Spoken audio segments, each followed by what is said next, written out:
Geeta, we are live. All right. Thank you so much, team. A very good afternoon, everyone. On behalf of India Net Zero Alliance and First Few Group, I'm Geeta, and it's my absolute pleasure to welcome you to today's high impact webinar, Connecting the Nation with RE through Interstate Transmission Systems. Now, how India's CNI consumers can access large scale green power. That's presented in association with SunSure Energy.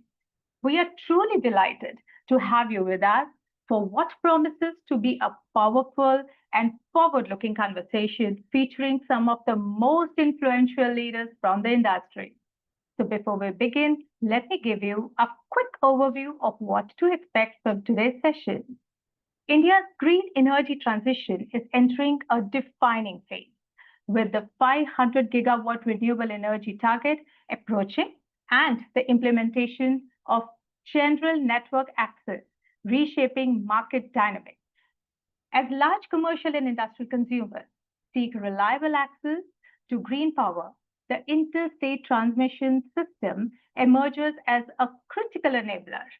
This webinar will bring together regulators and industry leaders to explore how ISTS can support the seamless and scalable flow of renewable energy across the states. The discussion will delve into evolving policy landscape, infrastructure readiness, cost structures, and the role of technologies like energy storage and digital platforms in making large-scale green power procurement both feasible and future-ready. So before we dive in, would like to express our sincere gratitude to SunSure Energy, our exclusive partner for today's session. SunSure has been instrumental in accelerating India's clean energy transition and supporting CNI consumers in accessing green power at scale. So let's begin the proceedings with our keynote address. It is our honor to welcome Shri Manish Chaudhary, Joint Chief of Central Electricity Regulatory Commission, a true visionary driving transformation in India's power sector. Mr. Chaudhary brings over 25 years of cross-functional experience in project execution, regulation, and finance. With degrees in engineering law and finance, he has contributed immensely to both technical and regulatory reforms. He has also served at the Insolvency and Bankruptcy Board of India, further enriching his macroeconomics and policy perspective. So today, he will be sharing his keynote on growth of CNI market in India, opportunities and the challenges involved. So I welcome Mr. Chaudhary. Sir, the screen is all yours.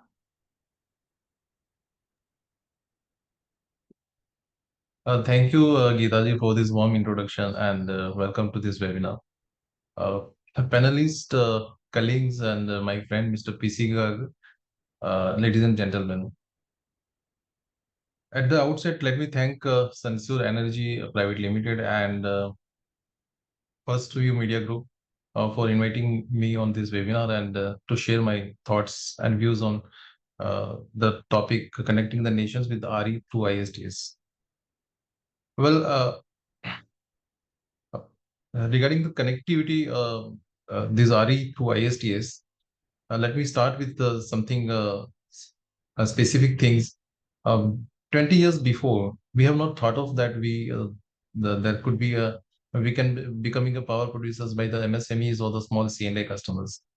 But now with the transitions which have been taken place with the renewable energy generations and conducive policy and regulatory framework, the power sector is now changing immensely.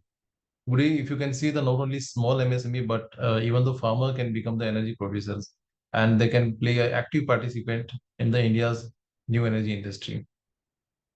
In India, total sale of commercial C&I consumers comprises of almost 41.8% of the electricity consumptions, and whereas the 13.1% is energy requirement from the captive consumers.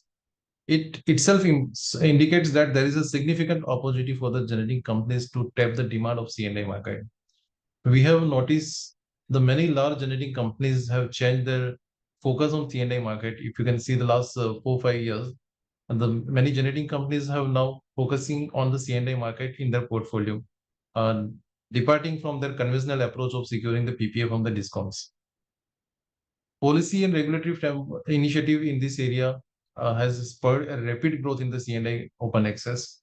As per the estimate of Institute of Energy Economics and Financial Analysis, cumulative capacity reached to approximately 18.7 gigawatt by end of 2024 and 21.5 gigawatt by end of 2025, which indicates there is an annual growth rate of over 40% from 2022 to 2025. So this indicates that there is a lot of attractions toward the C&I market, C&I market, and there is a really potentials about further growth on this market. At present, the market share of the total C&I market is about 3%, that excludes the captive generations. So if we consider hypothetically 50% of C&I market to meet their energy through open access, there is an estimate of about $16 billion market account for about 20% energy consumption through open access. That this figure itself indicates that there is a huge potential for the C&I market in the energy economy. From the regulator's perspective, we perceive there are 5 strong reasons influencing the commercial and C&I consumers towards the open access renewable generations. First is a price certainty to C&I customers, which help them to stabilize their production cost against the uncertainty on rise of the electricity cost from utilities. Secondly, there is a reductions on electricity cost from the renewable sources, and at the same time, it also meets the obligation towards the green energy. Thirdly, there is a market reform. There are huge market reform is going on in the electricity sector, which provides the C&I customer to sell the electricity in the open market. Fourth, there is a conducive policy framework, such as a waiver of ISTS transmission charges, banking facility to the extent of 30% of consumptions, and cross subsidy for captive consumptions, green open access regulations by ACRCs. So this conducive policy framework is another reasons why the C&I customers, there is a growth towards the C&I market. Then the financial support for the specific generation projects, and there is a thrust of the FIIs for extending loan to the green projects. So combining all those factors, it encourages the C&I market significantly, and that equally bringing the pressures on open access within the intrastate as well as interstate. Now, the today's topic is regarding the connecting the nation with RE through ISTS. So our basic focus on the interstate transmission system open access. As a regulator, from regulator's perspective, I can say that we are cognizant of this fact and also anticipate the requirement of enabling regulatory intervention requirement for open access. Because as the C&I market will grows, the open access requirement will also grows, and we also as a regulatory point of view, the existing framework need to be revamped to meet with the dynamic requirement of the C&I customers. And in this background, the CERC has already taken a lot of initiatives in terms of the GNA regulations, and there is a connectivity procedures. As in regarding the policy framework, there is a 2022 the rules, GOE, Green Open Access rules, and then there is a further amendment. So the policy and regulatory framework has already been put in place for the C&M customers.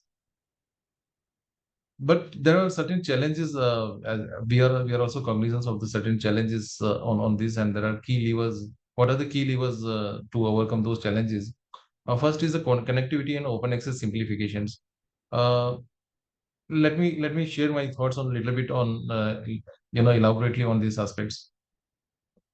The earlier the open access regulations was there was a few customers of a large bulk consumers having a bulk consumers having a large quantum.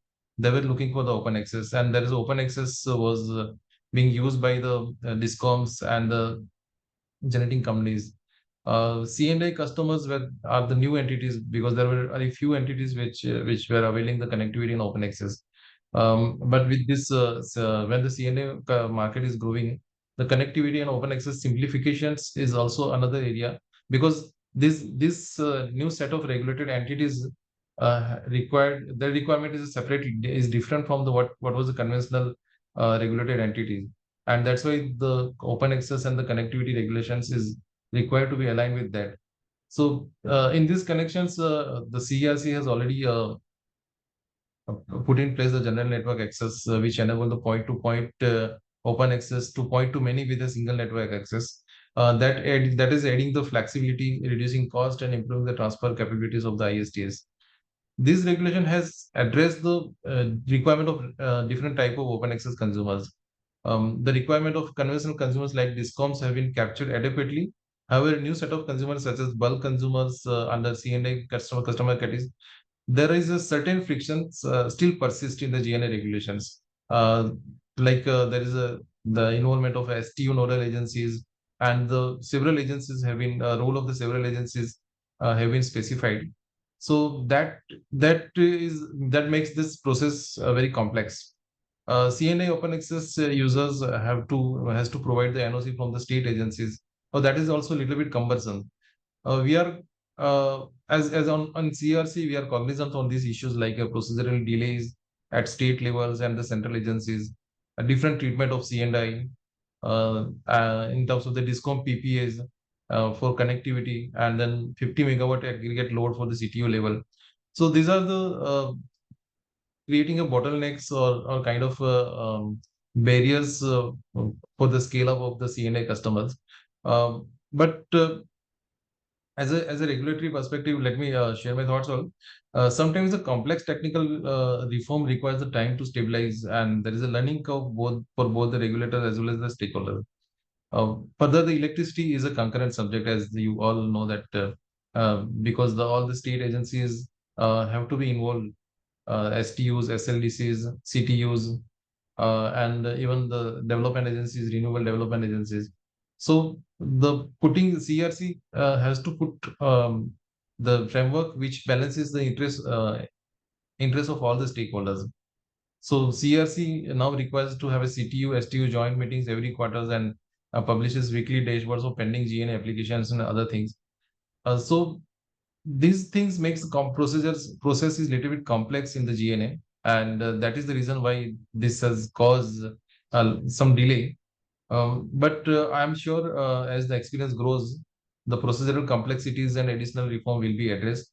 Uh, so this can be evidence from the recent reform which we have taken place, like a solar and non-solar GNA. That also helps the GNA to take GNA of applications. Solar and even the wind can also combine. The same solar GNA can be used for the non-solar hours also, and optimize the transmission systems. So these kind of things will continue to we will be able to experience this kind of difficulties also for sometimes, but as the experience grows and the feedback we receive, definitely the corrective actions and the prompt regulatory actions will be considered at appropriate level. Apart from that, there are certain other challenges which I foresee to the C&I market. C&I consumer migrations will have a circular effect on the increase of the cross subsidy surcharge and standby charges. So the cost of electricity, which is presently in the range of 6 to 8 rupees per unit for the C&I customers, which may increase further. So that may cause little bit uncertainty to the C&I customers on the longer period.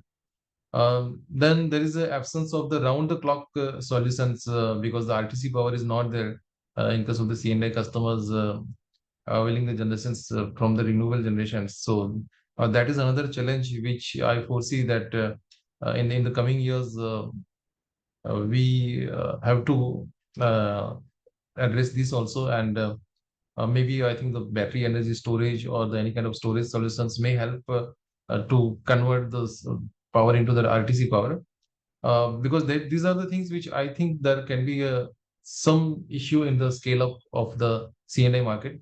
But of course, there are certain emerging technologies, BASE and other innovative market reforms like VPPA is there, So similar kind of, I think some solutions can be arrived later on to scale up this C&I customers market. There are emerging opportunities also. There is a cost reductions of food base can fetch the higher CUF. We recently received some suggestions from the industry that um, clipping of the renewable power, solar power, because if there is a PPA and then CUF has been envisaged, let's say 22%, and during the solar hours there is a CUF of 25%, so that can be the some power can be clipped and stored into the battery energy storage within the existing framework. But of course, that requires some amendment into the PPA also, and some policy changes are also required. So some these kind of opportunities will also helpful to reduce the cost. Then there are the market reform also, like a green products derivatives already introduced, VPPA, virtual power purchase agreement, and these kind of market reforms are already in our considerations. Apart from that, there are digitalization and India Energy stake, like new opportunity through the interoperability between consumers to consumers, C2C from the B2C. So this also will enable the open access at consumer level, at retail level. So this will also help out to scale up this CNA customers uh, to optimize their sale through the open access. So, in summary, I would say that the C&I market, overall, the C&I market in India has a significant unrealized potentials as on today. C&I market with the green energy is a strong support for the decarbonization of the power market. There is targets of 500 gigawatt target by 2030 and net zero by 2070. So, C&I market can contribute in this target. Uh, Policy and regulatory framework is already in place. However, the procedural issues and delay are important to address, which are already recognized by the regulators and the policymakers. And however, the feedback of the regulated entities, like during this webinar, are important for the designing pragmatic and balanced regulatory framework. Well, I am open to hearing your experience and suggestions on the regulatory framework. Uh, Please feel I would through this forum, I would convey all the participants. Please feel free to reach out to us and provide a brief note of the any issue or the challenges which you are facing, and if you have any suggestions on simplification or the rationalization of existing framework, you can share with us informally or formally, whatever it is suitable to you. Well, I once again thank organizer First View Media Group and Sensor Energy Private Limited for inviting me to share my thoughts. I wish all the best during the course of this discussion, and look forward for any suggestions on the regulatory framework. Thank you so much. Thank you so much, sir, for setting the tone for such a compelling insights on this subject. I'm sure there's a lot of takeaway for our audiences today. Thank you so much, sir. So before we move to the industry presentation, let's take a quick moment to launch our first poll.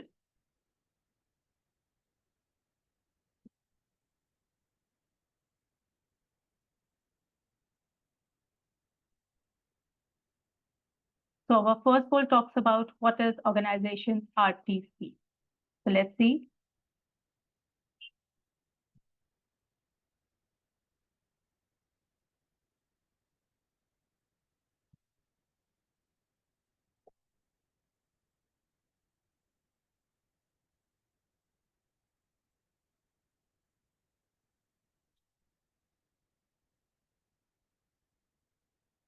Thank you, audience. And now it's time to take a brief look at the impactful work being done by Sunshore Energy. Team, can we have a company video, please?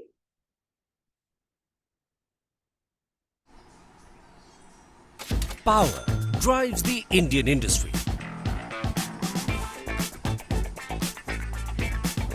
Yet, 70% of this energy is still generated from coal. increasing both energy expenses and the carbon footprint of your business. But you can now turn this around and move to 70% clean energy in just 6 months.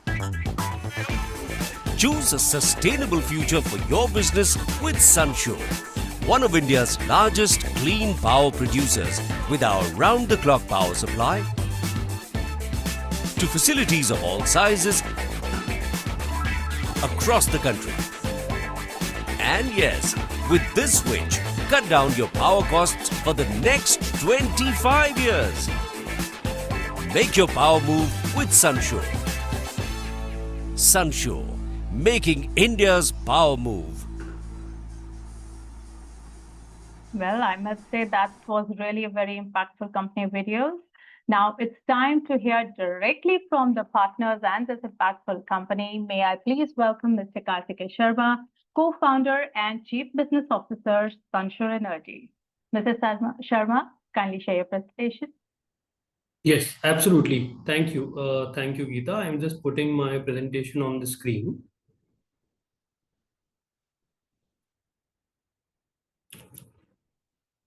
I hope my presentation is visible. Yes, Mr. Sharma, we can see that. Thank you. Thank you so much. So I want to just start my presentation with, thanking the Net Zero Alliance and also thanking Mr. Manish Chaudhary for starting this discussion on such an interesting note, I would say, right? Because I think CERC is tasked with some of the most difficult kind of problems when it comes to solving the regulatory environment for ease of access to clean power in India. Of course, India is, one of the largest producers of clean power. We continue to be the fastest growing deployment of green power in the world. And we have all the technologies, which include solar, wind, and now battery storage coming online at a faster rate than anywhere else. And, our regulations, I'm happy to say that, the intent of the regulator is very clear with the speed with which, the learning curve, as Mr. Chaudhary said, is being scaled by the regulators, and the support that is extended to stakeholders. Sunshore is, privileged to be part of that stakeholder group. And I think hearing it today from him really sets a very positive tone for the discussion. In this presentation, I'm going to talk specifically about the ISTS mode of power procurement for industries. As our video said, we work with all kinds of industries for all shapes and sizes. We have about 500 megawatts of operational capacity across India today and serve over 70 plus corporations. We have about 7.5 gigawatts of projects, which includes all kinds, right? Solar, wind, and battery storage. We solve the decarbonization puzzle for industries by giving them either round-the-clock power or green attributes, or also, facilitating virtual PPAs, which solves both of the above problems for industries. As a company, we have our footprint, across the nation today, and it spans across both intrastate and interstate renewable energy plants. So this 7.5 gigawatt portfolio that I talk about is about 50-50 distributed in intrastate and interstate projects. And again, we are slightly solar heavy, but almost 30% of our deployment is also going to be in wind and battery storage, but 70% comes from solar. As that continues to be, the most economical form of power production. So that's all about Sunshore. And I want to now get into the specific topic of how India's CNI consumers can access large-scale green power, especially through the ISTS network. So, first of all, in a nutshell, the ISTS network solves for two kinds of problems. The first kind of problem that you see on the left is there are a lot of industries in regions in India where setting up large intrastate capacity is not possible. And there are also industries which might not be in such remote regions, but even then within states. For example, take Uttar Pradesh, which is a highly populous area. While there might be very large industries operating maybe 300 or 400 megawatts of round the clock load, it's almost impossible to meet that demand in any sizable manner from an intra-state project, because acquiring that kind of land in the state of UP might be very difficult. Of course, UP is not also very fortunate to have wind power, which other states like maybe Karnataka or Maharashtra allow. So that's one constraint. The other constraint also sometimes comes from state transmission utility networks. For example, take the state of Odisha, where the power demand of individual industries might be very large. There is both solar and wind available, but the STU network does not necessarily have the kind of infrastructure to support solar plants which are 300 or 500 megawatts in size. So that is where the ISTS network comes in. And to take an example, right, there might be a heavy industry in somewhere in Himachal Pradesh running a 50 megawatt running load round the clock all the time. Now, Himachal, of course, does not have that kind of land area available to set up very large solar, does not have wind power. But this particular factory under the ISTS, using the ISTS connectivity under the GNA regulations, can draw maybe 50 megawatts of solar from a 300 megawatt plant installed somewhere in Rajasthan, where the solar resource is one of the best in the country, and may also take about 70 megawatt of wind from the wind-rich state of Karnataka. This might also come from a very large plant. So it's important to note that the ISTS network allows for setting up your procuring renewable energy from resource-rich states, which helps in driving down the cost of power. Might help you also in taking power from a very large scale plant. Of course, with economies of scale, power also gets cheaper. And thirdly, you can draw power from multiple states for the same load. And as you can see in my example, you can also at times overload the kind of capacity that you're drawing. And I will get into more detail of how this actually happens. But this is a great example of a problem that the ISTS network is solving for industrial customers in India. The other kind of problem is actually a scale aggregation problem, wherein a business might have 100 megawatt of load, but distributed across 10 different states in chunks of 10 megawatt each. For example, take for example the air business, right, or the medical oxygen business. Where it's an essential commodity and is important for all states to have it. But not all states will have the right kind of intrastate possibility of drawing power. So hence, ISTS network can help such companies, aggregate demand across the country and then maybe supply power from a single plant. Now, this could be a solar plant in Rajasthan, or it could be a solar and wind hybrid project located in somewhere in Karnataka or Andhra Pradesh. So in this way, under a single PPA, these distributed, power hungry businesses can actually draw power. There is also a lot of flexibility that the ISTS network offers, and we'll get more into that. But in a nutshell, all kinds of businesses can benefit from ISTS power as long as they can aggregate capacity of 50 megawatt and above, and can displace up to 60% or more of their overall power demand with renewable energy. Now, another key difference that Mr. Chaudhary also touched upon was when you are thinking intrastate open access is very common, is much older. The regulations have been in place from much before as compared to the new general network access, which is also called the GNA regulation, which governs the power procurement on the ISTS network. Now, it's important to understand the difference here. Open access intrastate typically is tied to a specific generator or a specific generation point and gives you a corridor to take power to a specific consumption point. Whereas the general network access allows the industry to take a single kind of bandwidth. So an industry in Himachal Pradesh, from my previous example, can take a 50 megawatt GNA, and then in that 50 megawatt GNA draw power from anywhere in the country. It could be a Rajasthan-based solar plant or a Karnataka or a Maharashtra-based wind plant. So this gives a lot of flexibility to this industry in Himachal Pradesh, which we have given the example of. But in order to take the right decisions, a very deep understanding of the state regulations, or in the case of ISTS, the CERC regulations such as GNA, connectivity are very, very important. The other thing to understand is under state open access, sometimes there are a lot of different kind of waivers or facilities such as banking, which are different from what you get under ISTS. Banking being one which is very pertinent to understand, wherein open access in states typically has a facility of banking. You can generate power in the day and then use in the night, whereas ISTS does not offer banking. So you have to consume power real time. That's a big difference. Then also there are certain state level waivers such as electricity duty or a waiver on transmission and wheeling charges of the state, which are typically not applicable to ISTS connectivity plants. But on the other hand, there are also waivers of GNA expenses for the ISTS project. So it's very important to understand what are the kind of waivers or what is the kind of policy support that you are leaning on when as a consumer you choose a certain kind of power delivery.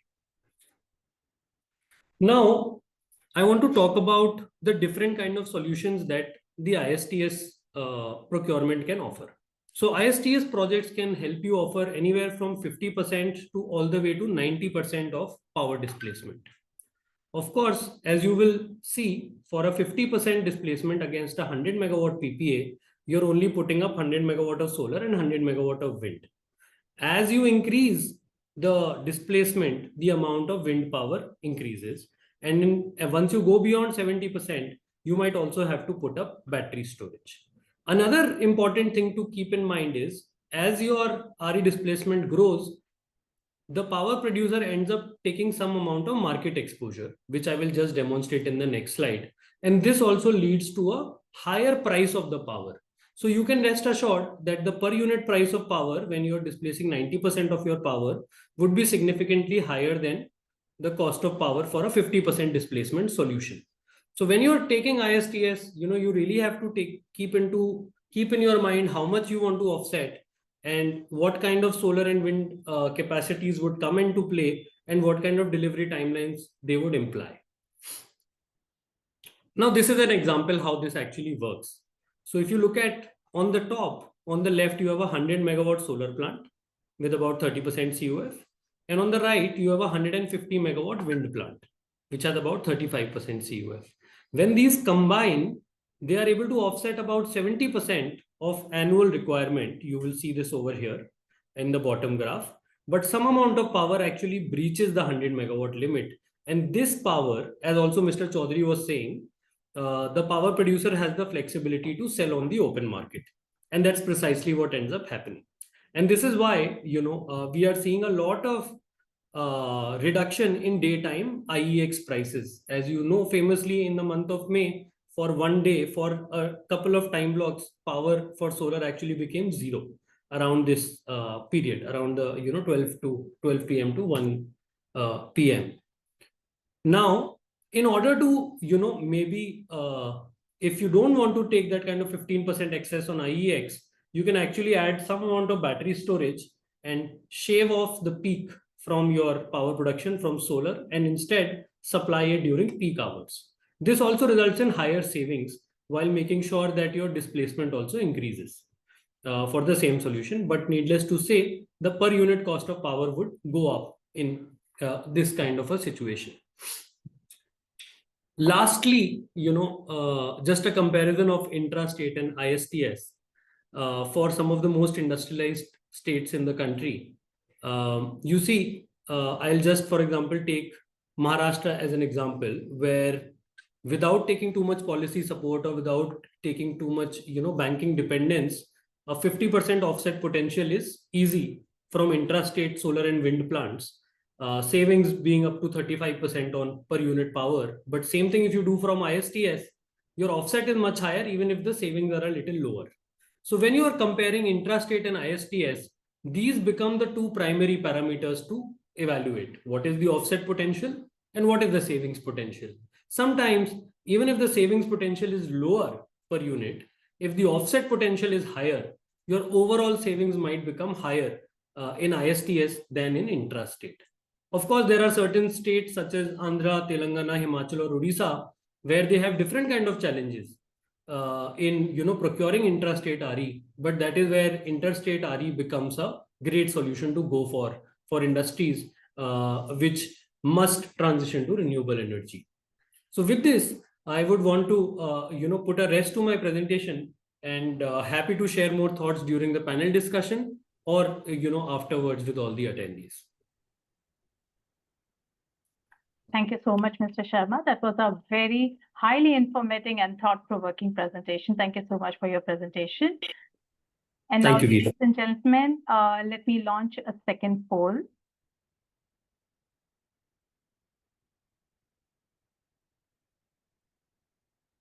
What's the biggest challenge your organization faces in adopting ISTS connected renewable power?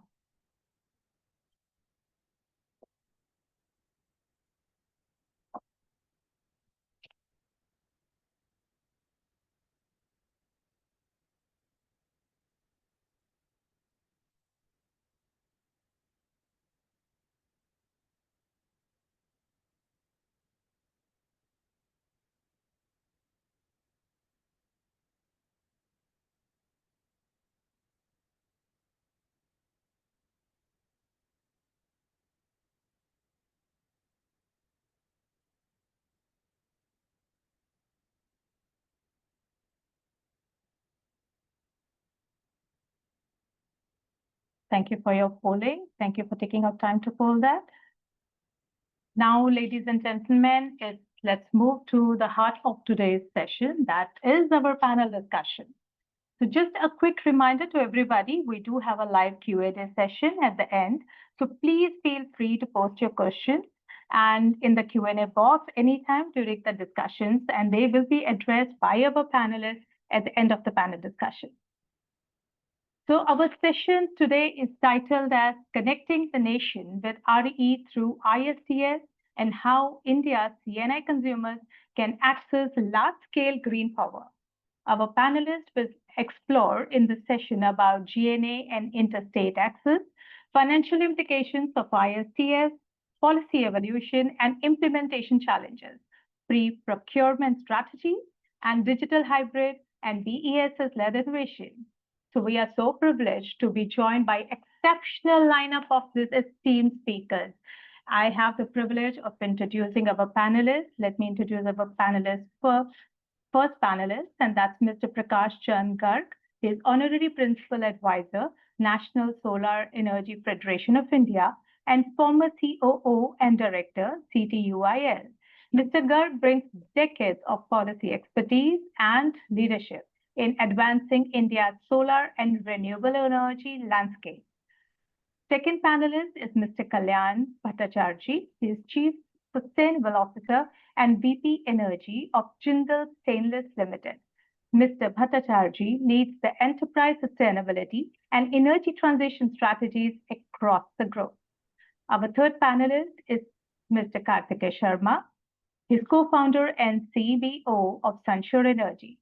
Mr. Sharma is driving the company's rapid growth as a leading IPP, enabling industrial decarbonization through strategic energy solutions. Our next panelist is to Mr. Suvendra Kumar Jaina, who is Head Operations, Large ASU, and On-Site Plans of INOX Air Products. Mr. Jaina oversees energy-intensive operations with focus on optimizing performance and sustainability.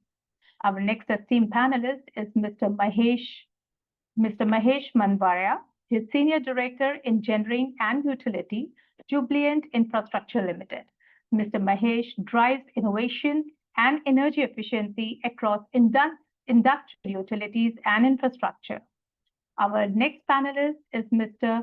Sindhu Sharma. He is Head of ESG Nextra by Airtel. Mr. Sharma is shaping the ESG and clean energy roadmap for one of India's finest and largest digital infrastructure companies. And expertly moderating the panel is Mr. Kiran Kumar Alla. He is Director and Senior Fellow, TERI, who brings deep expertise in sustainability consulting and policy analysis. I welcome all the panelists and request everybody to kindly switch on their videos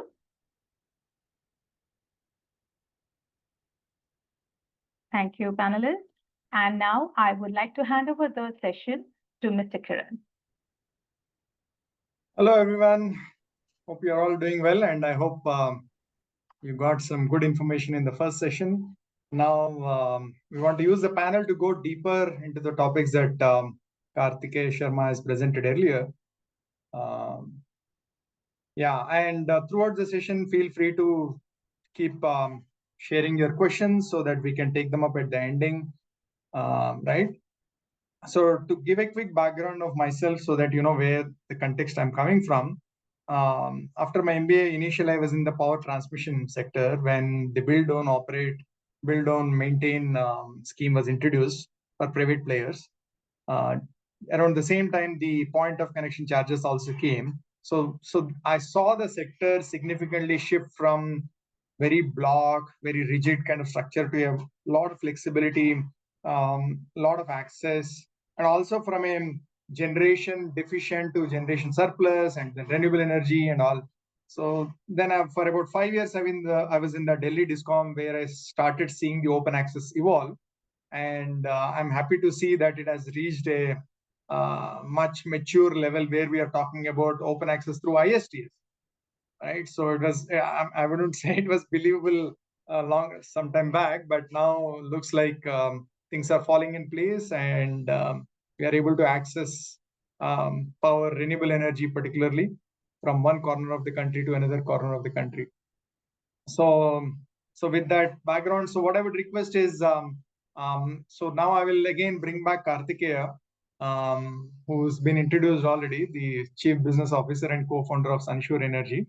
So again, the question here is, see, intrastate is what typically people think about open access when they think about open access. But now we are also talking about ISTS, right? So which is not very common, right?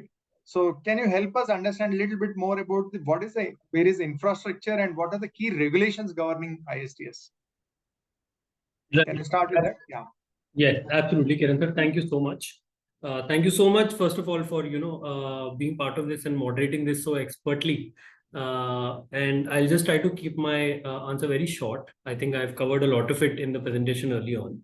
So, see, between intrastate and interstate, I think from a consumer perspective, it has to be a three-tiered approach, right? So the first tier of consideration is your scale of requirement, right? Are you looking for 5 megawatts of power or 20 or 50, right? So the larger your power quantum, the less likely it becomes that you will get a great intrastate solution, right?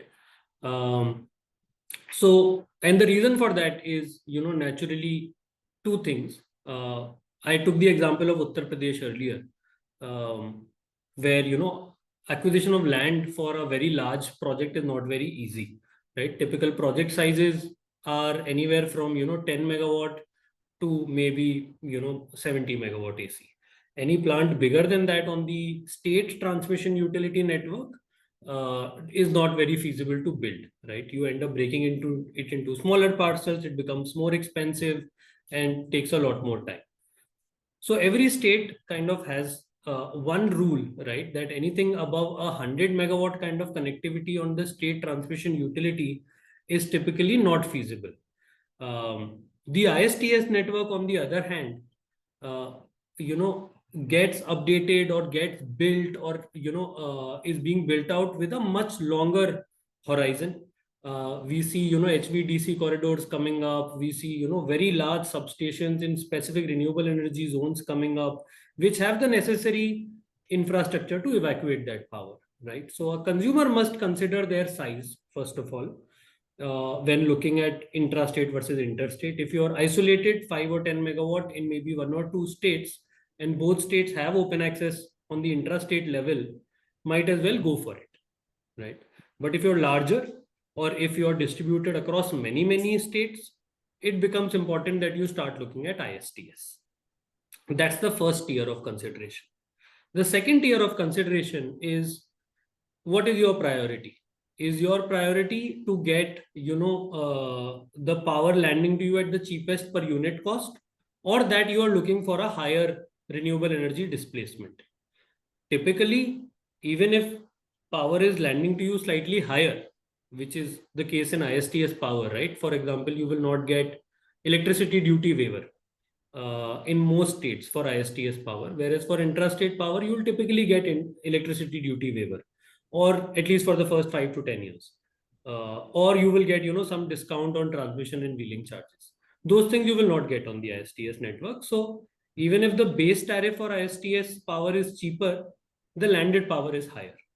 But because ISTS power will typically be able to offset a bigger quantum of your demand, you're able to save a lot more, right?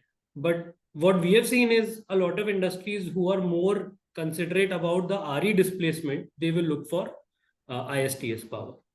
Now, naturally, there are some exceptions. For example, in the state of Tamil Nadu, which is both solar and wind rich, right? People are able to get higher offset also and are able to get it at a lower cost also. Similarly, now Maharashtra also is, allowing hybrid power, a mix of solar and wind. So there also certain people will get that benefit.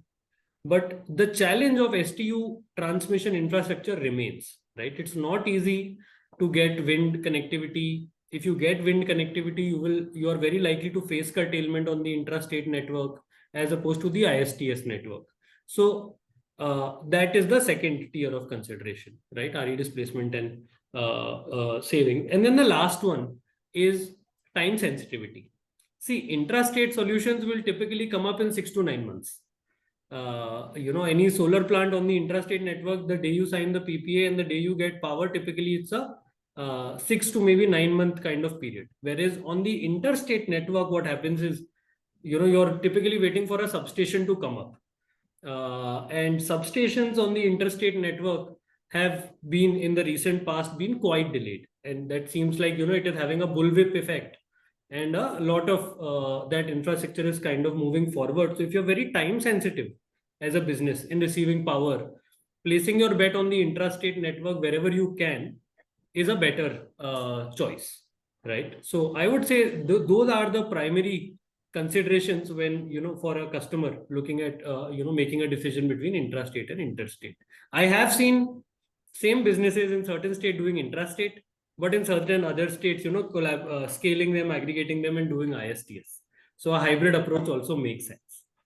Okay, one small follow-up question. What voltage level are the connections at intra and interstate? So that's actually a great question. See, interstate network connection will always be 220 kV and above, right? Or typically be a 220 kV only. Whereas intrastate, right, if you're, let's say, a 5 megawatt customer who's connected at 33 kV, you can actually take power from an intrastate plant, which is also at 33 kV, right? Or it could be at a higher voltage also within intrastate. And you will find intrastate plants also which are at 220 kV in certain states, but that's very rare. Because that kind of plant would mean a 200 megawatt scale, which would then mean that kind of, network, land, etc., being available, which not all states will have. And what is the typical contract period? Is it like 25 years lock-in or is it shorter period? What's happening there? See, typical contract periods are 25 years. Because that helps in driving down the cost of power, because, renewable energy as an industry runs on capital. If you get debt for a longer tenor, which is directly linked to your PPA tenor, you're able to drive down the price. But there is flexibility in lock-in periods. So customers will typically lock in for a 15-year period, but in some cases it could also be 10 years. Then lastly, I would also say that now as the deployment of interstate and intrastate systems are growing, even short-term power selling is becoming very prevalent. So for example, even for us as a business, while 85 to 90% of our contracts are long-term, we are consciously keeping about 10 to 15% of our power for short-term for various reasons, right? So you can also find shorter-term contracts, but I think the beauty of renewable energy or transition to renewable energy is, like Mr. Chaudhary also said, a long-term certainty in power prices, right? Okay. Which is not something which conventional power sources can offer. Yeah. True. So longer PPAs are always better. Yeah. So last small question before I shift to the next panelist is, when someone connects to the ISTS open access, he might be connected at a lower voltage level. So that means the intrastate is also gets involved, right? Automatically. Yes. So on one side is direct, the generation is connected to the ISTS, but the customer will still take both interstate and intrastate. So, in fact, most commonly, Kiran sir, ISTS consumers will be connected to the intrastate network. Correct. Right? Correct. Because all the way till 110 or 132 kV, you are still looking at the state network. So Yeah, that's, I think, a majority of the cases. I would say 95% consumers are connected to the state network. Correct.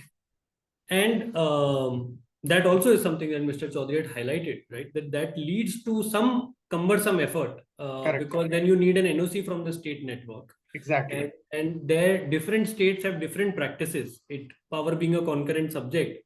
Yep. No two states, actually, I have not been able to find any two states with the same procedure to solve the same problem. So it's always a different procedure at least, right? And they will have different constraints as well. For example, in the state of Maharashtra, right?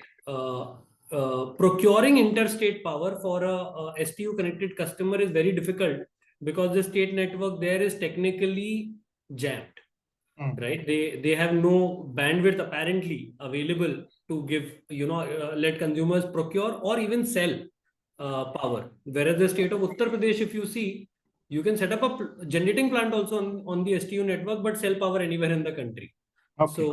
So I guess different management styles and different procedures kind of lead to some amount of complexity. Understood. Understood. Great. Yeah. Okay. Wonderful. Thanks for the answers. I think now I'll shift to Mr. PC Garg from NCEFI Honorary Principal Advisor. Mr. Garg, I wanted to kind of understand now that we kind of broadly understand the ISTS open access. Can you kind of go a little deeper into the GNA aspect of it and kind of clarify to all the attendees? Thank you, Karan sir. And I am highly impressed with Karthikeyan's presentation and later on his, his talk about the ISTS. He has covered a lot. And now he has, talked about the ISTS intrastate. And now I am going to talk about the ISTS system because before NSFEI, as many of you may be knowing, that I was in CTU and I was in association with CERC, Manish ji. We implemented the GNA regulation. First of all, I would like to convey my sincere thanks for the opportunity to speak on this subject, which is really at the heart of India's clean energy transition. And the role of ISTS and GNA in unlocking large-scale renewable power for commercial and industrial consumers is the most important topic which is being discussed today. First of all, I'll just briefly tell about what is ISTS. For a common man, if we compare, this is just a power highway. We make the national highways, and we know the example of our neighboring countries that wherever excellent road network was built, they are developing like anything. And similarly, India is doing the same way. The same thing is being done in ISTS. It's a really it's a power highway in our country. It allows the electricity, particularly from renewable rich states. Like in India, we have Rajasthan, Gujarat, Tamil Nadu, Karnataka, and few more states which are really rich in renewable energy generation. So for traveling the power seamlessly to industrial hubs from these renewable rich states, the power hubs, like they are situated in Maharashtra, Haryana, Delhi, NCR, and few more places in the country.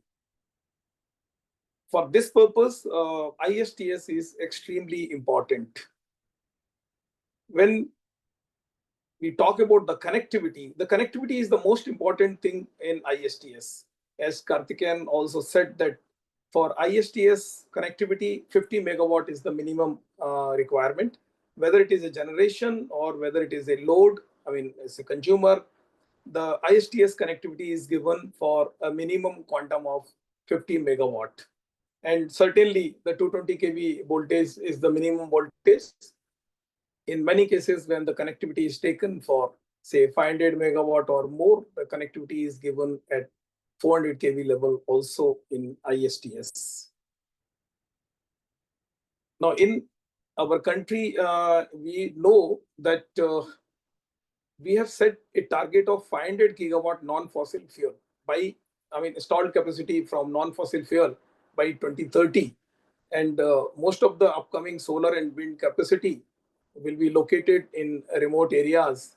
And particularly, I'll give two examples that huge quantum of solar is located in Rajasthan and similarly in Khavda area of Gujarat. So, but we all know that the load is not there in this area, whether even if it is Rajasthan. I'll briefly tell a little background also. When we started the renewable journey, say in 2015 or 20, something like that, that time also the generation was mainly coming up in Rajasthan, Tamil Nadu, the solar in Tamil Nadu, sorry, wind in Tamil Nadu, and solar in Rajasthan. That time, load centers were available very near to these states. Like Rajasthan power was consumed by Punjab, Delhi, UP, and a part in Madhya Pradesh also. Similarly, the Gujarat power was consumed in Gujarat itself. Tamil Nadu power, of course, all the southern states are highly industrialized places. So that power was consumed there. But later on, when we grew, the generation quantum became more. And that time it became, I mean, very difficult for consuming the generation in these areas by the nearby load centers. So if the power is consumed by the nearby load centers, definitely it can be connected in the intrastate also. There's no problem. But when the quantum becomes more and it has to travel to the nearby states, then definitely the ISTS network is needed. Now, when we talk about the ISTS network, it's very important to talk about the connectivity. In the earlier connectivity system, we all know that there were two components. One was basically the connectivity, and the second was LTA, that was the long-term open access. Of course, medium term and short term were also there. So that time, when a generator gets the connectivity, it is, I mean, evacuation of power. I mean, just pushing the power into the grid was allowed, but evacuation of that power or sending that power to a particular consumer was not guaranteed until unless you secure LTA. This was posing a lot of problem for the consumers as well as for the generators, because the consumer and generators, they were mapped with each other. One generator will be able to supply power to a particular consumer only, and the particular consumer will be able to source power from a particular generator only. To overcome this problem, GNA regulation was thought of, and CERC came up with that regulation very nicely. And as per the GNA regulation, a generator can take connectivity into ISTS, and after that, he can supply power to any consumer anywhere in the country. Similarly, when a consumer takes GNA, then he can source power from any of the generators situated in the country. So this is the facility which has been provided by the GNA for both generator as well as to the consumer. Now the problem is that when we are generating huge quantum of power, say in Rajasthan or in Khavda, and when my load centers in the nearby areas are exhausted, then we need to transfer the power from, over long distances. Like the Rajasthan power has to go to UP, say Khavda power that has to travel all the way to Maharashtra. And here the distance becomes, say, 1000 kilometer, 1500 kilometer, like that. Now we know that in AC system, making such a long transmission line is not possible, both economically as well as technically. So for that purpose, now we are totally dependent on the HVDC system. So for evacuation of large chunk of power from the potential rich RE states, we are now making the HVDC transmission lines. And HVDC transmission line, as we know, that it takes quite a long time, and it's a very costly affair also. One transmission, one HVDC system of, say, around 1,500 kilometer long with 6 gigawatt capacity, it costs around 30,000 rupees, and it takes approximately 4 to 5 years for its construction. So, as Karthikeyan said, that if you are looking at a short-term solution, say you want connectivity in 6 months or say 12 months time, then definitely intrastate is the option, is the only option rather, I can say. And if you go for the ISTS, then definitely you should have some time. But when we talk about the scale, if someone wants connectivity for 300 megawatt, 400 megawatt, or even 1000 megawatt, then ISTS is the only solution that provides a very stable network and a guaranteed access to the system. But for lower capacities, definitely the intrastate is helpful. But now, I think that part will be covered a bit later. But this ISTS has grown like this.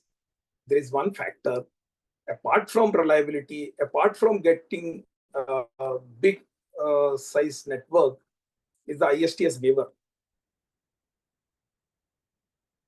Initially, when the cost of renewable energy was very high, that time there was no buyer of RE.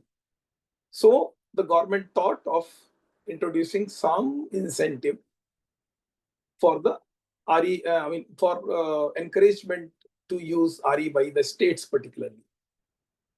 So ISTS waiver was introduced. It was introduced, and then the dates were extended, and finally, now we are ending up with June 25, that whatever projects have been commissioned by June 2025, they'll get full waiver. There will not be any transmission charge on those projects, but anyone who is commissioning by, say, June 25, they have to pay 25% of the charges. Then progressively it is reduced, and say in June 28, it will be 75% payment, and from June 29 onwards, there won't be any waiver. So with time, now ISTS connected system is becoming a little bit costlier, because we know, as a rough estimate, I can tell that the cost of transmission for renewables from the far off places like Rajasthan, Khavda, varies from 80 paisa to 1 rupee 50 paisa per unit. So certainly in times to come, this cost will be added in the renewable energy. And once this cost is added, it may become little costlier, particularly for the C&I customers. Because here I will tell that for states, there is not going to be any difference, because the states, they indirectly pay the ISTS charges. Whatever transmission system is being developed for renewable evacuation, that is added, that is loaded in the pool, and in the pool it is basically paid in the form of non-fossil, fossil form of energy. But for C&I consumers, definitely it's going to give a little hit.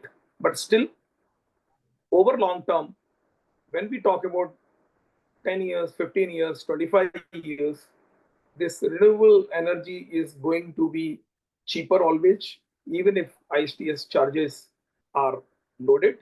And we know that government has put RPO obligations also for states and even for the C&I consumers who are consuming more than 1 megawatt of power. RPO obligation is there, and we have, I mean, our country has already committed a net zero target of 2070. So certainly there's no way out. We have to switch on to renewable energy, and ISTS and intrastate, though the subject is ISTS, but I'll tell that ISTS and intrastate both together are going to solve our problem. And this target, the initial target of 500 gigawatt non-fossil by 2030 and ultimate target of 2070 can be met only if ISTS and intrastate, they could go together. Because with waiver phasing out, certainly consumers will be inclined to go towards the intrastate system, and it is now the responsibility of states to provide better infrastructure, better connectivity to these C&I consumers, because you know the energy is generated, I mean, wherever it is generated within the state only. The payment, the ISTS charge and everything is paid by the states only. So why to create this mess of ISTS and intrastate together? Because ultimately it's going to create problem only. So intrastate has to develop, and I can tell you that there are few states which are coming up. Like I'll give an example of Gujarat. When I initially I was talking to MD Jetco, and he said that initially whenever RE generator wanted connectivity, they were providing connectivity only if there is a margin available in a substation. But later on, after taking clue from this cue from CTU, he said that now we have started granting connectivity without seeing whether there is a margin or no. If there is no margin, we create margins. We make the system.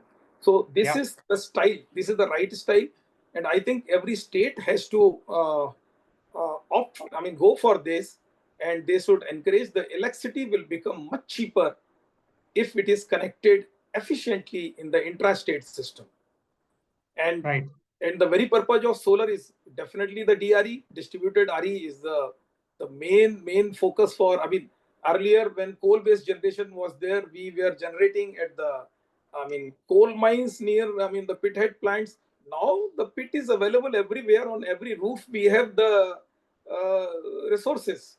So certainly DRE is very important, but let us use DRE, but at least the middle scale projects should be developed within the state, should be connected within the state, and intrastate network has to be developed, because for ISTS also intrastate is needed, because ultimately you asked that very right question, that all the consumers will not be connected at 400 kV level. They will be connected at 132 kV. Some of them may be connected at 66, wherever it is there, 33 kV. So certainly they are dependent on both ISTS as well as intrastate. That's it. Yeah, good point. Good point. I'm sure, you made some very valid points.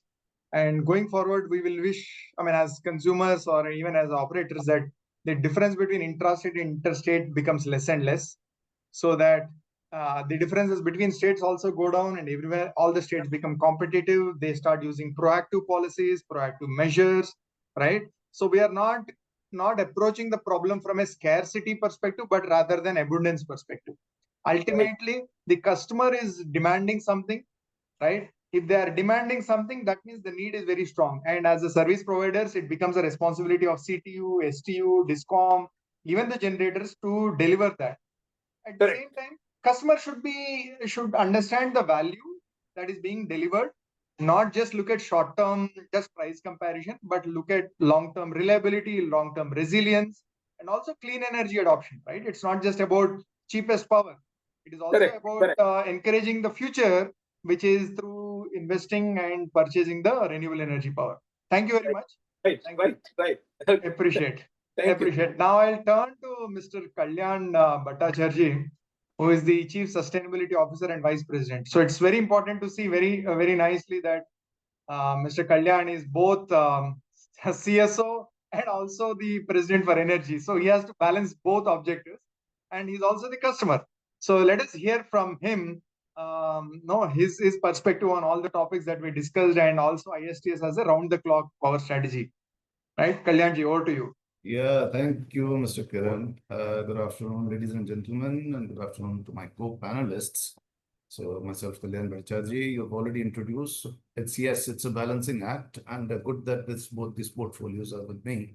Sustainability with the energy transition. So you see, the good to hear. I think we all must have seen the government announcement that India touched 50% of RE addition in installed capacity. Although it has not made the mark of 500 gigawatt, but certainly at 242 gigawatts, it's quite an achievement that 50% is already the mix in installed capacity.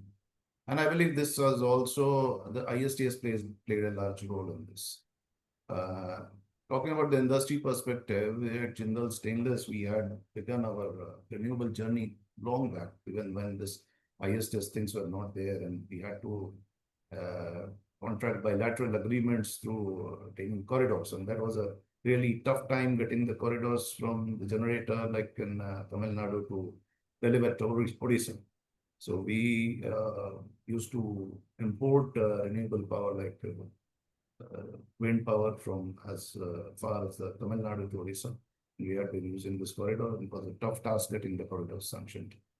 With this ISTS coming in, and when we were moving towards our energy transition to attain our corporate sustainability goals, and also the RPO and RCO obligation, we had initially we had been contracting the bilateral contracts for RE. Thereafter, we had gone to we tapped the IX market for GDAM. So we had been one of the first few players who had tapped the GDAM when it was introduced, Green Day-Ahead Market in IX. And thereafter, when this, we wanted a long-term strategy for our upcoming expansions. We wanted to add 100 megawatt to our RE portfolio to power our upcoming expansions.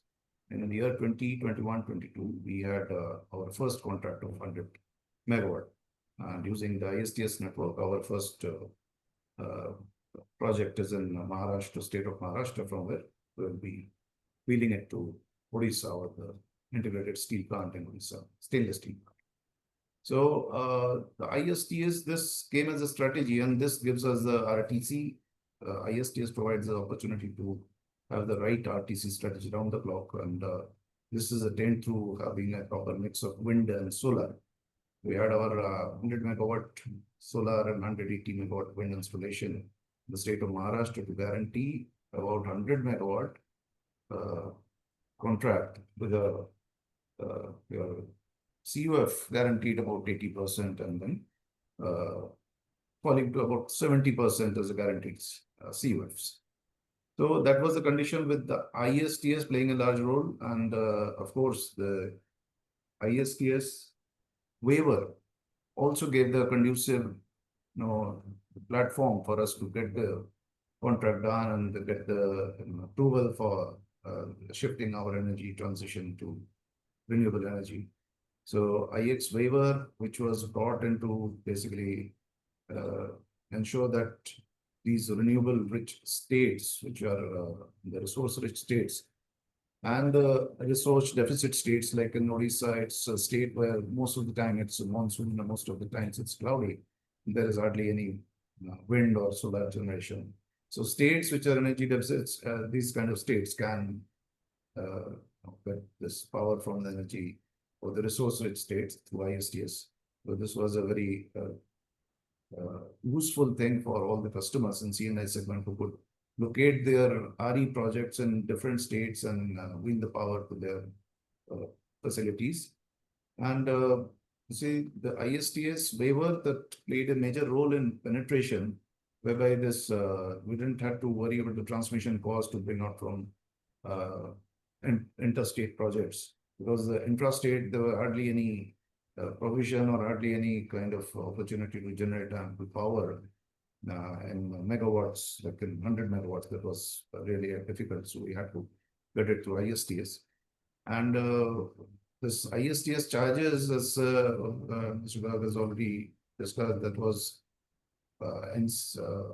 waiver was granted till for the project commission till June 2025. And that is in a slabs of 25, it would be reduced in a slab of 25 to extend up to 2028, whereby after that it will be completely zero. So for C&I customers, again, this is a challenge because after the announcement, there was hardly any time to conceive such projects and getting them and the contracts done. That was a very short time, and I think they should be relooked from the point of view of core sector and core industries, which do have to get in for who have strict targets on carbon market as well as the RCO. They should be reviewed whether this needs to be extended. The whole 100% waiver needs to be extended. This is the ask from all the major C&I consumers that this date be extended, although it is date is still 2028, but that is diminishing to 25 and then zero from next time. And of course, the battery energy storage has the ISTS waiver up to 100% up to 2028. And there are other waivers for other hydro PSP, hydro and wind. All are there, means up to 2030 also. But solar and wind, this has only up to 2028, which must be reviewed, talking from the customer point of view or C&I point of view. However, there are several key issues in ISTS, like uncertainty of ISTS charges, which I just said. Then inadequate STU augmentation, because even though we have the ISTS contract available, but when you go to apply for the GNA, where the state transmission utility comes into picture, the infrastructural challenge comes into play, whereby you may not get the corridor. Like in our case, even with the 100 megawatt contract, means PPA, we are unable to get the full 100 megawatt delivery because the NOC would not be granted because the state doesn't have the infrastructure. This is a major challenge. So we are unsure that if we can double our capacities, sorry, for the delivery, it will be a constraint. So this is a major challenge as far as the C&I consumers are, because the embedded customers in STU network, they will have a problem. But customers who are CTU connected can benefit from the ISTS network. But for them, if I have a CTU customer, for me, the backup power would have been a challenge, because RE power, as you see, that it's intermittent. It's unpredictable and intermittent. It certainly requires a backup power for ensuring a RTC profile. So for us, it is mandatorily to be in a STU network to avail the DISCOM power as a backup and standby. So there are these kind of challenges in RE integration as an RTC strategy. So the other issues, like even the ISTS corridor allocation, the RE-RTC project, the prioritization policy needs to be seen, and the scheduling penalties are there because of poor forecasting, that lacking capacity monitoring.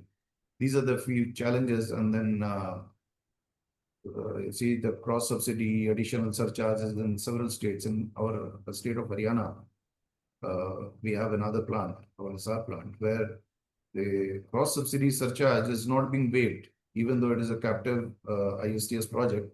So the onus of proving the captive, it remains on the C&I customer. Until then, the cross subsidy surcharge is applied. And then NOC delays, and then policy misalignment between the center and the state, even though we know that electricity being a concurrent subject, but these kind of differences in misalignment of the central and state level policies, this add to the business risks and this kind of long-term vision on the PPAs. Because even though waivers may be announced at sometimes, there are chances that these policies may be rolled back or something else. So the lack of policies or long-term vision on the policies, they make these things a bit of challenging or risky. Otherwise, this ISTS is certainly a required lever for RE penetration across industries. So we had a chance to look at the global practices. So in different countries, you can see that European network transmission system, they have a harmonized balancing, forecast and open access structure, and the zonal pricing, capacity trading, congestion revenue, and harmonized access code for transmission. And China, Mexico, they have a central dispatch models, national scheduling, minimizes state level interferences, then ensures priority dispatch, avoids curtailment. Then Germany, they built HVDC corridors from offshore and onshore RE to industrial south. So these are, we have a long way to go, even though we have the very good system we have developed, but we have to look at the possibility of harmonized balancing and forecasting system and integrating the policies of CTU and STU for the benefit of the customers. So we need to have zonal corridors and national RTC pooling centers, and state level incentives are fine, but there has to be some balance between the state and central level incentives and waivers. The state level incentive do not apply to ISTS, and there are several things. There are entry barriers, then single window access platform. Several things are still a challenge. So we believe certainly ISTS plays a large role in RE and RTC, RE adoption for RTC power for all the industries in CNI, industry and heavy industries who are on the pathway to decarbonization or pathway to green transition. This ISTS will play a large role even in the future, because if we do not look at the possibility of extending the ISTS charges waiver, there will be the burden of the additional charges on the power cost, which otherwise would have to be taken in the STU facilities, which is a real problem, because not all the states we can have the quantum of RE power up to 70 to 80% CUIL, unless without the battery storage, which of course at present the battery storage is a very costly solution, and certainly we have to look forward to how it can come at par with the other forms of energy, or the overall weighted average cost of energy. It has to come lower. Only then there will be that large scale adoption of battery and the evolution of battery technology. These are the few, our perception from industry point of view. Hope this was useful. Thank you. Yeah, thank you, Kalyanji. I think it was very useful because the real journey is of the customer, right? As regulators, service providers, right, generators, we all do a lot of efforts, but ultimately the final truth is experienced by the customer. Thanks for sharing, and thanks for sharing your thoughts. Really appreciate. And I'm sure going forward, it will become simpler. I think the DISCOMs or the whole electricity sector will start seeing the C&I customer as a customer, not as someone who is giving subsidy or paying more and all that. Obviously, industry is always willing to pay the right price, not more, right? So right price is the optimality, right? So it's not just the kWh, but it's also the KW or MW, and also the time, right? Reliability, also resilience. Going forward, resilience will start becoming important parameter with so much of climate related risks, right? So many storms, so many challenges coming up. I think customers, C&I customers, are the ones who actually value the quality of power compared to any other category of customer. So I'm sure all these things will start coming into the fore, and states will recognize the importance of C&I customers and start facilitating them rather than seeing this as a threat. So generally the perception of open access is seen as a tariff loss or revenue loss. But I think slowly that recognition is coming to serve the C&I customer overall. I'm sure it will translate to policy and rules and regulations. Thank you very much. Absolutely. Very Thank you. Thank you. So I'll now shift my attention quickly to Mr. Suvendu Kumar Jaina, Head of Operations, large ASUs and on-site plants at Inox Air Products, to share his thoughts on how they are considering this ISTS access as a round-the-clock power strategy. All right. So Mr. Jaina, can you focus your thoughts on ISTS as a round-the-clock power strategy? Yeah, thanks, Kiran, and I thank Sansure and Fast View for giving this opportunity to speak on this subject. And I thank Mr. Garg, Mr. Chaudhary, and Mr. Bhattacharya, because they have focused maximum on the areas associated with ISTS challenges and difficulties what the industries are facing. At overall perspective, they have spoken, and Kartikeya has focused on overall area. It's almost everything he has covered in his presentation. So as Inox Air Products, our exposure to this RE or open access is there almost every area. I think I can say 100% captive solar as well as intrastate, interstate. So as an industry, our power consumptions are very steady in nature, which in many ways favors us, sign long-term contract, and our plants are highly reliable.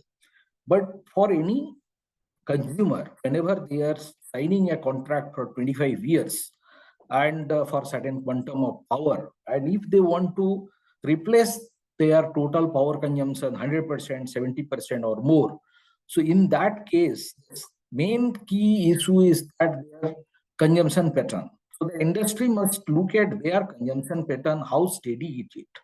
That is first thing, and how reliable their plants are. Whenever you are signing a contract for purchasing power from any developer, so they will ensure that the entire power they are generating and setting up the capacity for you, you are consuming. So to ensure the maximum replacement of RE energy, ISTS is one of the best option with renewable solar and wind power. Because of that, whenever there will be right time, there will be no generation in solar, and wind season when there will be maximum wind, less solar. So all such things, it is a proper blending.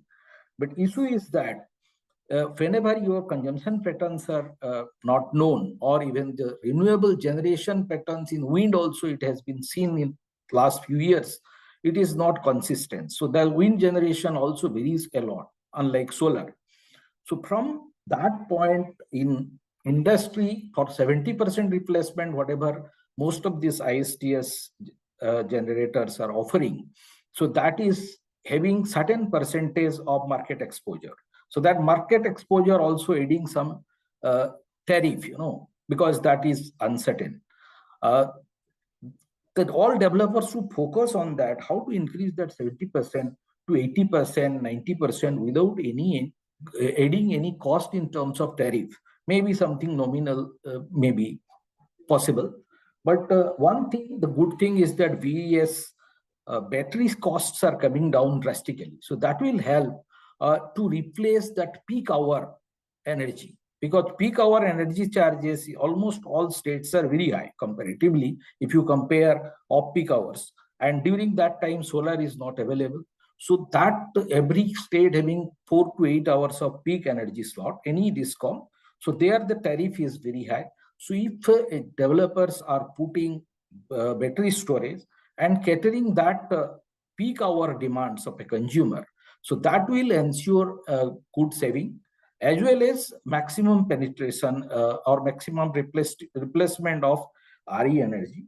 And that is one thing everybody should, every generator should look into it, because the dependency on banking and waivers, it is some or other way, it will be for limited number of years. It will not be available, because all state discoms are constrained to give this banking, because their logic is that whatever it is practical to some extent, that you are generating in the daytime and banking cheaper energy, and the night time they are purchasing power at a very high cost, and giving your banking withdrawal during those night hours is really challenge for them. So every state started all these regulatory changes, but one biggest problem that Mr. Garg and Mr. Banis also realize, that any changes in regulatory framework within a 2 years of tenure, because whenever any industry or developer is setting up their renewable power plant based on existing policy framework, if there will be changes within 5 years, 4 years, the viability, commercial viability of the project will not be there. So that is a major thing. If some regulatory changes are happening, it should be prospective, not retrospective. So the retrospective changes are impacting the whole industry and making the industry unviable, and the commercial constraints any developer could not able to meet or digest all such things unless there is some sort of consistency in terms of regulation. If some industry, some renewable power plant commissioned in one particular year, so whatever prevailing regulatory things, charges, that should continue from the lifespan of the project instead of changing it in between some or other way. Sometimes they are changing the TOD slots, sometimes they are putting some additional charges, so this is really problematic, because any industry taking a decision at particular time, so they will have certain calculations based on which they are going ahead with some investment decision. So that is something is very bad. All state distribution companies and regulators should think about that and implement or enforce such things on all distribution companies.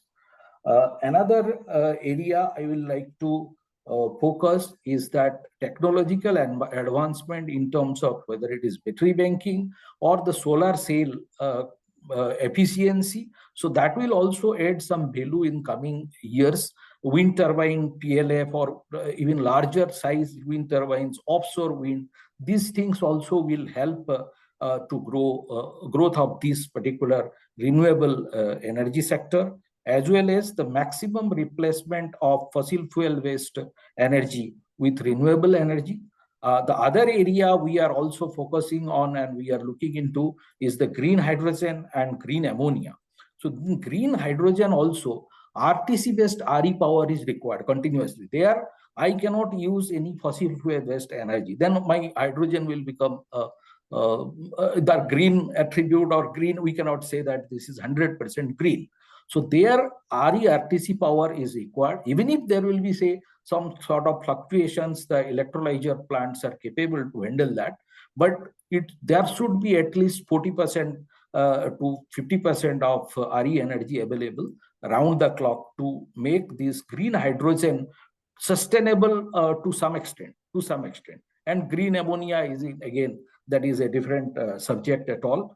So that's why as an industry, our focus is that how to make this regulatory constraint easier, and Manish ji is always focusing on that how to make these procedures simpler and simpler day by day. But main issue is the central regulator is that to convince the state regulators.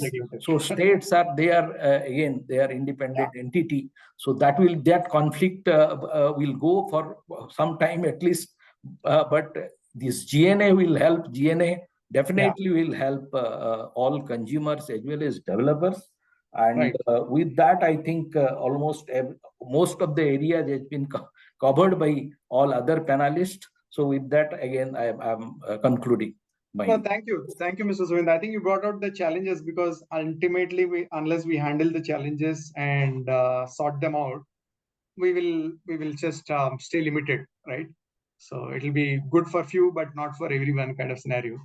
And the uncertainty is always a decision delayer, because people will postpone simply, right? So it looks good on paper, but I'm worried about it, so let me wait for tomorrow. That's a typical approach. Another thing, there can be central government should, or all state government, electricity waiver should be extended to ISTS, OpenX, RE-ISTS at least. Because anyway, it is RE, whether it is state, whether it is coming from some other state or wherever it is.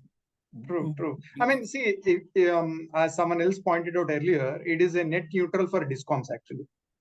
Because, but there is also an element of inequity, because C&I customers are getting the waiver, but who is paying the transmission charges? Those who are not accessing open access are paying those transmission charges.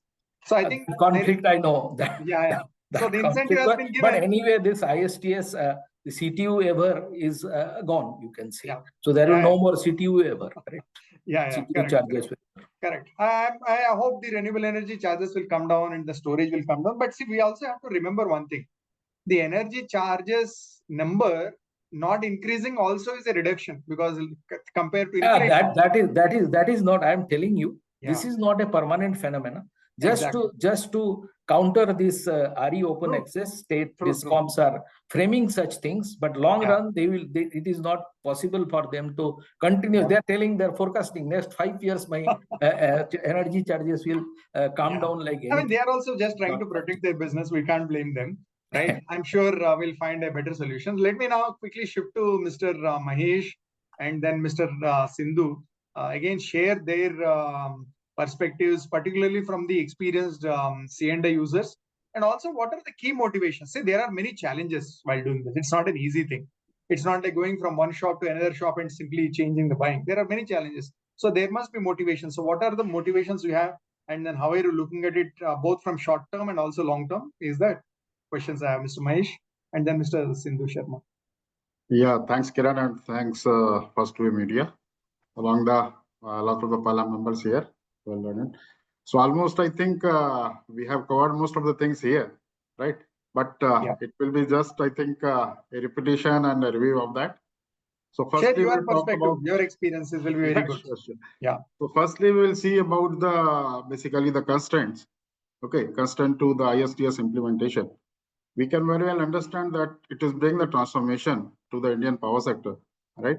But as such as the infrastructure constraints are there, many of the power plants, many of the solar and wind hybrid power plants have been put up by the generators, but those are just waiting for the infrastructure evacuation, right?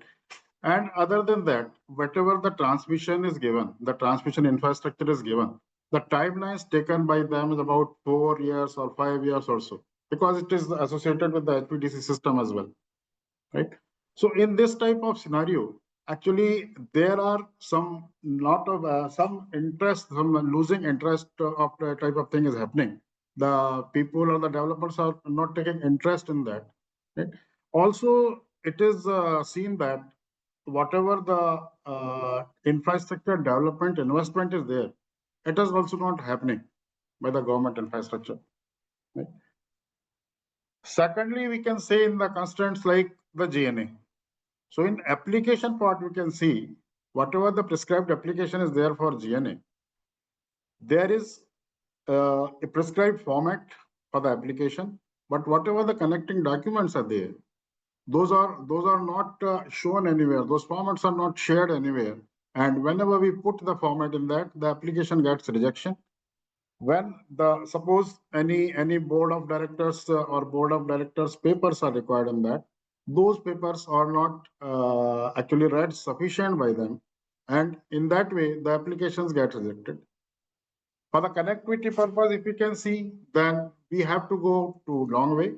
The STU needs to be actually look out. The CTUIL is to be taken out. The SLDCs or state load dispatch centers are to be taken out. So it becomes a cumbersome process, right? It should be, if the complete reform is there, then I think it is required that a single window clearance type of system should be there, which can help the consumers as well as the industries, so that the ISTS evacuation, ISTS procurement by them and the projects can conceive well in time.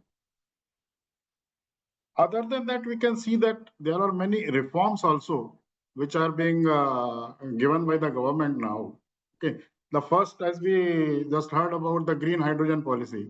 So integration of green hydrogen with ISTS network, ISTS actually connectivity, it have laid some simplicity in that, as well as also hydrogen can work as a good storage, energy storage unit, where we can see that whatever the excess generation is there, the hydrogen can be produced, and that hydrogen can be used as another energy source for certain industries. The battery energy storage system, the pumped hydro energy system, these are also the things which can help now, and the development of that can be made the industries or made the developers self-reliant into that. Other than that, we can see that the lot of development is happening in artificial intelligence field. Okay, so if the smart grid type of concept is there, then the artificial intelligence can play a very important role, where the real-time data can be available, and that real-time data can be used to link and delink the renewable energy generation as well as the distribution thing. The C&I users look for many regulatory reforms, like a good banking. Whenever they have taken, suppose a small quantum is only taken by them. In that case, if the banking facility is not there, then there is a lot of challenge into that. We have seen that many of the projects which have been taken earlier, now facing challenges because the banking facilities are getting changed. Another thing we can see that electricity being a state subject, there are some issues where the central has made a policy and states are not able to implement that too. There are basically issues with that, their revenues, their revenue generations, as well as there are some infrastructure concerns also. And some of the cases we have seen that STU has given the NOC, but after that NOC also, it is taking 4 to 5 years for the GNA. So a complete regulatory turnaround is required if this ISTS project or ISTS policies has to be implemented in a full go. Of course, the utilities look for the resilience and a reliable system for the ISTS, because however the consumption pattern is there, the consumption or the load pattern is there, the dependency of industries on ISTS for the cheaper power, for a good power source, for a good reliable source is always required.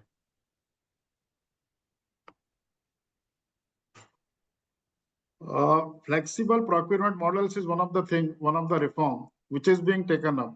And if it is implemented in full, then of course, it will also give some ease in the procurement of RE, because it is taken up by developing the domestic supply chains, as well as the restriction on some of the imports, so that the project can conceive faster in the country only, within the country only, and basically the project conceived time can be saved in this.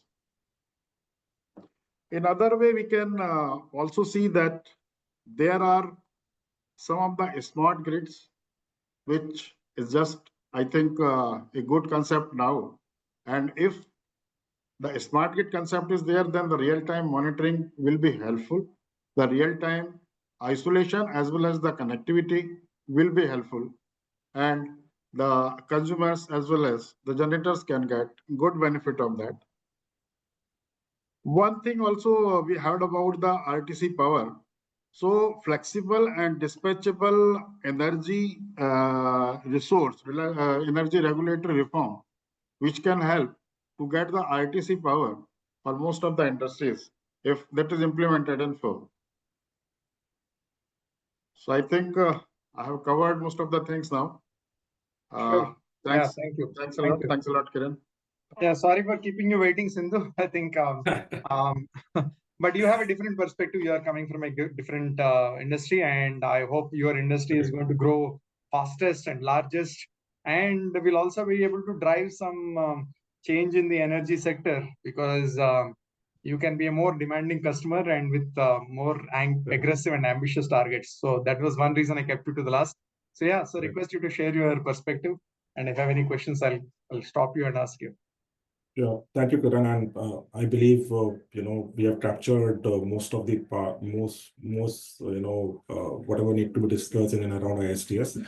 I'll talk about what we have actually adopted as a strategy to source the RE for our data centers. So we are India's largest network of data centers, pan-India, around 140 data centers, spread across 22 states. We have a mix of locations, ranging from 5 megawatt, 10 megawatt to going to 50 megawatt, 100 megawatt even, right? And the speed with which, we are expanding will be 3x, 4x in the next 3 to 4 years. We have a three-phase approach. Initially, we have signed pure vanilla sort of contracts where we have, availing the banking facilities from the state, signed pure solar contracts, and thereafter we realized there is a need of adding wind as well as hybrid wherever it is possible. We added some hydro capacities, also small hydro capacities. Then we have signed a couple of ISTS contracts now. yet to be commissioned, but yes, contracted for more than 40-50 locations pan India. Now with this is a phase 2, hybrid plus interstate. The phase 3 would be the best solution, which we are exploring now, the ISTS plus best sort of solution, where with recently, like Maharashtra has come up with the changes in the TOD slots, and most other states will definitely come up. So relying on the backend will not be a very reliable solution going forward. So either we'll go for best supply, either we'll set up the best at our premises, or we'll ask developer to put up best at their premises. That decision need to be seen, but RE ISTS plus best looks like a favorable solution when you'll go for TOD peak hour supply. So this is something that need to be explored, and we are in discussion with various developers for the same. The risk with the best solution, which we are not going to explore, is the regulation piece, which is actually missing. Which we believe tomorrow when we'll go for best, some new regulations will definitely come up, and discounts will definitely come up with the settlement processes for the best solution also. That's why we see that ISTS plus best will be the most favorable solution, where we are going to set up best at our premises if we get a space, because then in that case that shall not be considered as a another source of supply and settling up to the another TOD slot.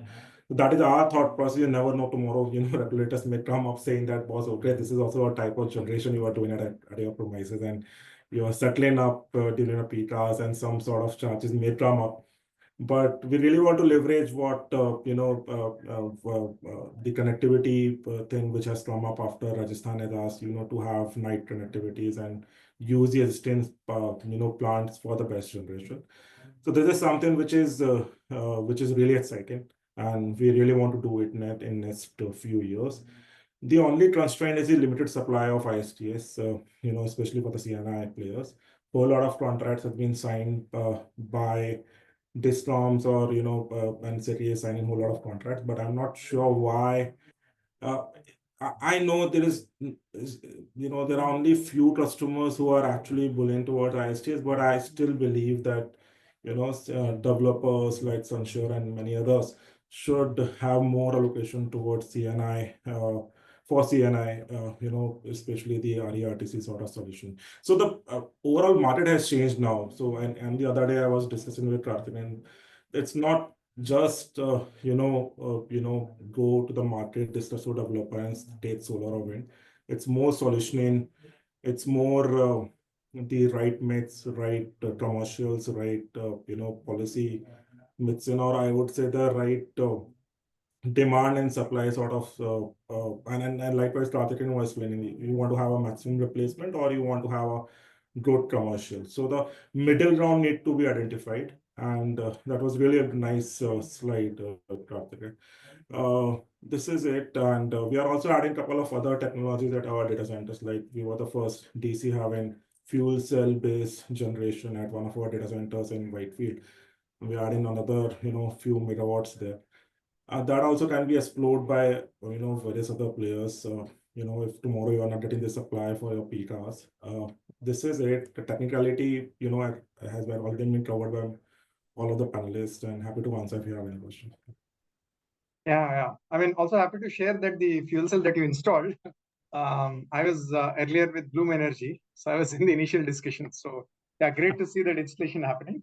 That's I think a fantastic solution, particularly when it comes to distribution network challenges. Yeah, the solution is absolutely, is really a good solution, but the pricing and everything need to be seen. Otherwise, the solution per se is really, really good and very reliable solution. Correct. Absolutely. Okay. So yeah. So while we jump to the, if there are any questions that we would like to answer which have not been answered, I would also like to bring to everyone's notice, both panelists and also attendees, that TERI conducts something called the World Sustainable Development Summit every year. And this time in 2026, we'll be conducting from 25th to 27th February in New Delhi. And this will be after the COP30 that is going to happen in Brazil. And this time the focus is on Parivartan, vision, voices, and values for sustainable development. So either focusing on the change or transformation and building a sustainable future through collective insight, inclusive dialogue, and ethical action. Because somewhere it is not just about solving one problem, but actually solving a combined problem. I think we have now become pretty mature in terms of generation side, renewable energy generation side, ISTS network side, STU network side, and also DISCOM side. Yes, there are still some gaps and challenges, both in terms of the regulations and rules and actual implementation. There are gaps, but I think these kind of dialogues will help everyone get sensitive to the needs, demands, and requirements and expectations of all the stakeholders, and that will help us advance the journey that we have taken up. I think we should also celebrate the latest news that we already achieved the 50% RE capacity that we were targeting. But I think we have set up much bigger targets. We want to achieve 500 gigawatt by 2030, and we also want to achieve 50% of energy generation, not just capacity, because that will be the real challenge, right? So that is when we can start moving towards real sustainability from an electricity perspective. And also a lot of electrification is happening. So industries are starting to use more and more electricity as the end use rather than other forms of fuels. So therefore the demand is going to further grow. So I think a great session. I think everyone has shared various challenges, various perspectives, and what we can do together going to the future. Some questions, let me kind of try to take up. Okay. So let me see some of the questions and see.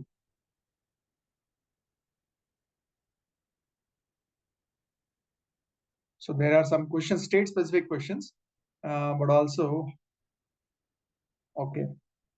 So someone is asking how to mitigate regulatory and Abhishek Sengupta is asking how to mitigate issues regarding regulatory and policy uncertainty due to changing governments, as states may start imposing restriction on ISTS or to protect their local discoms.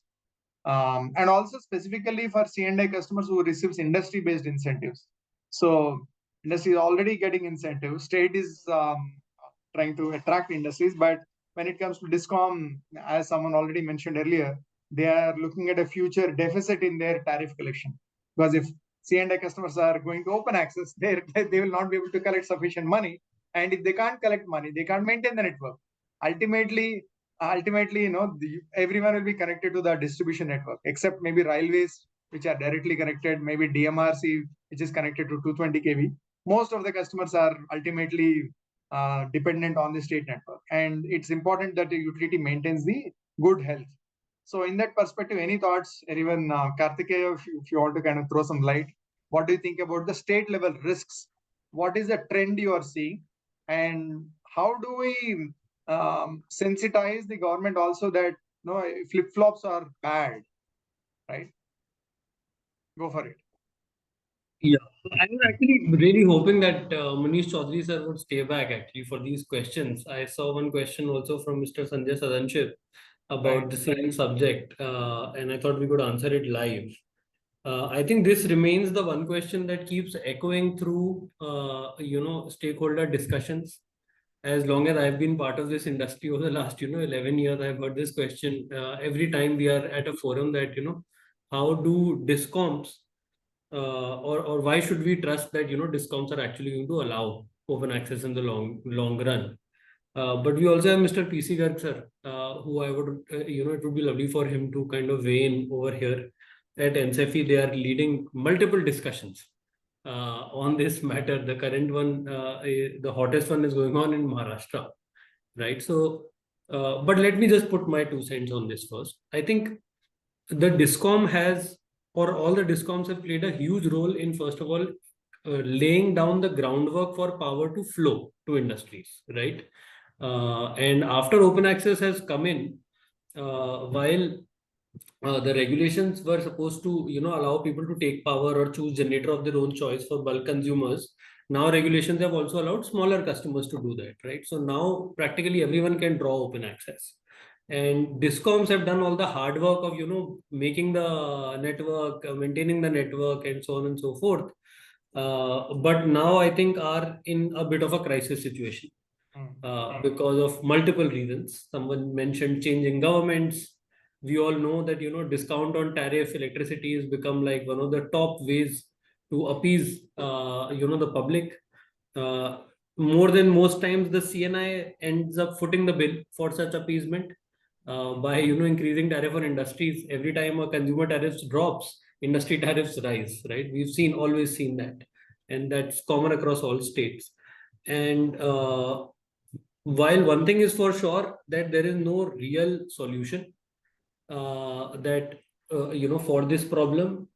The other certain thing is that you cannot ignore the discom as a stakeholder. So as they are as much a stakeholder in the open access system as a consumer or as a generator. So we have to find ways in which we can work with the discom and come up with the right kind of policies so that we create a win-win situation. Having said that, see, there is no institution, I feel, across the world which can withstand the onslaught of innovation and technology advancement, right? And that onslaught is relentless in its, the once it, pervades. And with battery prices coming down, solar prices coming down, the day is not very far where renewable energy will cease to be an intermittent or an infirm source of power and become a truly firm source of power. Regulations will also push that transition, as we see nighttime connectivity.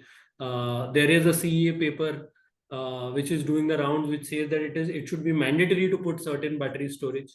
The newest state, Rajasthan, which has come out with intrastate open access regulations, this time has come and said that, boss, you have to cycle 20% of the energy you produce if you choose to go beyond your contract demand through a BESS system, right? So we are seeing that kind of thing. We are seeing that, daytime tariffs are getting depressed. So I think from a consumer and generator perspective, I would say technology and innovation, and maybe a certain price that we have to pay for that. That's the way to kind of solve that problem in the short term. In the longer term, I think, Mr. Chaudhary is back. I think this is a question that he could best shed light with alongside Mr. PC Garg. So I'll just rest my case here. Yeah, let me repeat, kind of rephrase the question, right?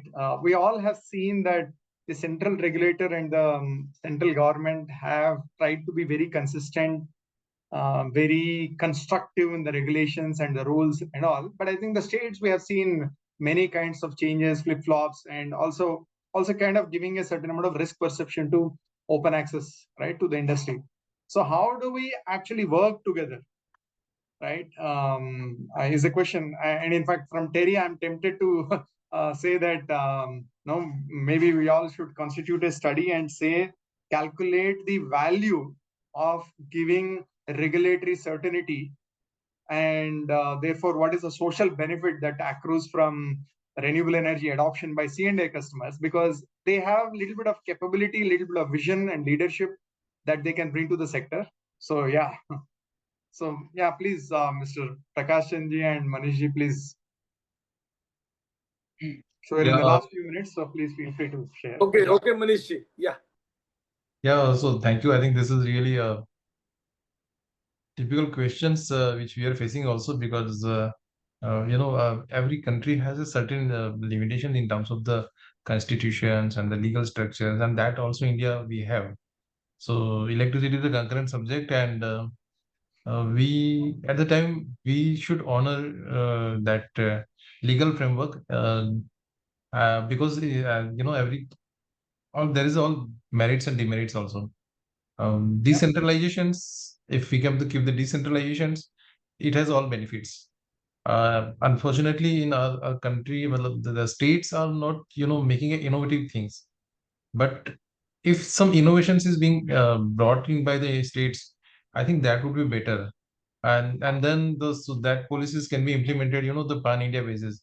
So that is the intent. If even the concurrent subject also, it would be good. But yeah, as far as your second part of the question, the regulatory certainty, this is also very important from the economic industry point of view, and the from industry point of view. Because if you wanted to have economic growth, and if you wanted to look for the rapid economic growth, then we should require to faster the process approval and the unified approach, because the one industry can't follow the 26 rules, different rules. So Yeah. so that kind of things is not possible. And if India is looking towards a now 5 trillion economy, and if you wanted to become the 5 trillion economy, then we should do away with those procedural delays aspects and the regulatory uncertainty, because the one regulatory uncertainty causes a lot of disruption in terms of the investment decision of the industry. And that is why the only practical approach which I foresee as a one kind of solutions to this, that let's have a separate rules for the separate states, let them to formulate the rules, but the as to the extent possible, that should be unified procedures or the unified rules. Let them to 25 rules they can regulations they can notify, but 25 regulations should be identical to the centers as well as the state. And not only rules regulations, but the SOPs also, because the SOPs should be mandatory for them, so that at least the industry who was looking for the connectivity, they know that one they have they have experience of, let's say, one state, the same thing they can replicate into the other state also if the SOPs are the same. So that should be one dedicated unit should be there in each state, and then it can be resolved.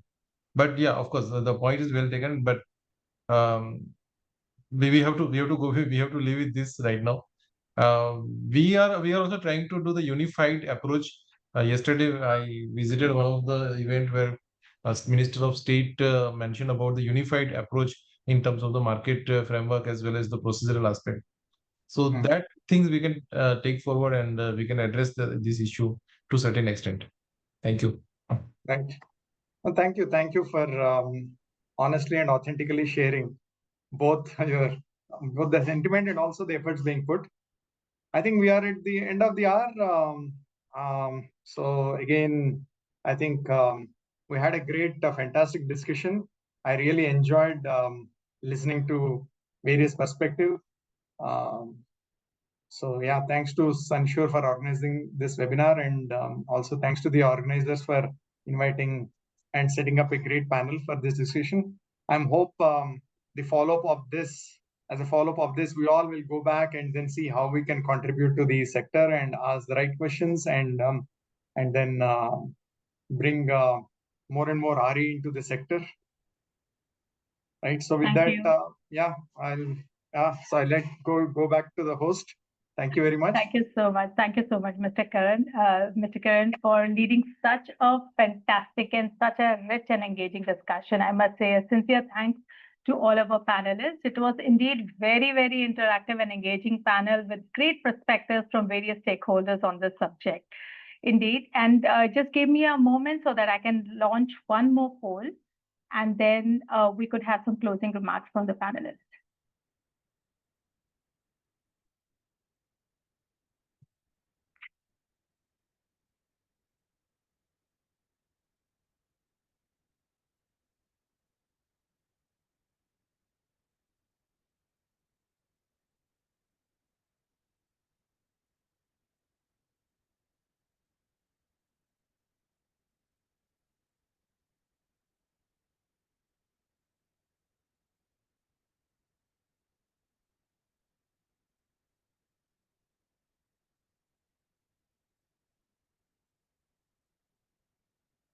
Thank you so much, everybody, for answering to the poll. And Mr. Kiran, I must just request you if you could just have one small closing remarks from all of our panelists, including yourself.